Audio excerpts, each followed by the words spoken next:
O Concello de Pontevedra traballa para reactivar as obras que quedaron freadas pola crise do coronavirus. Co regreso da actividade non esencial, o alcalde da cidade mantivo esta mañá unha xuntanza cos técnicos municipais para poñer en marcha todas as obras que sexa posible, tanto de empresas concesionarias como de firmas con contratos en marcha ou con novos contratos. O rexedor indica que a prioridade é poder retomar a actividade garantindo a seguridade dos traballadores e dos veciños das zonas nas que se vai actuar. A nosa preocupación mayoritaria é que cando se inicien esas obras e se executen esas obras, obviamente se respeten todos os mecanismos de seguridade para os traballadores e para tamén os veciños onde se realizan esas obras. En base a esa cuestión, pois, mantive unha reunión con todos os responsables técnicos do Concello para transmitirlle esa preocupación nosa. Na parte urbana de Pontevedra, Lores conta con retomar as obras da Ponte do Burgo. Tamén ve posibilidades reais de iniciar a reforma de Loureiro Crespo. Temos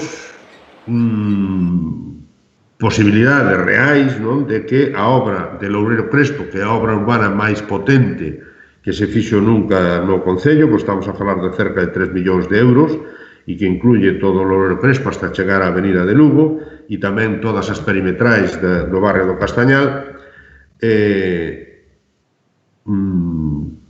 En fin, vamos a tratar de empezalas tamén entre finais desta semana e finais da semana que ven, non? O rexedor tamén avanzou que se retomarán diversos traballos nas zonas rurais do Concello. Hai unha obra que seguro vai empezar e que está tamén próxima ao seu remate, que calculamos máis ou menos un mes, que é o Centro Social de Cacheiro, que está adxudicado a CEBI,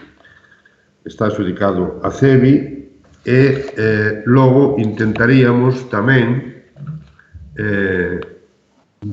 empezar tamén o Centro Social dos Campos, inda que está adxudicado a Prace e que está pendiente única e exclusivamente nun informe da Xunta para poder empezar esa obra, non? Moitas das obras previstas retomaránse a semana vindeira, outras van a facer xa esta mesma semana, como é o caso do saneamento de Verducido ou actuacións de abastecemento en Marcón e Salcedo.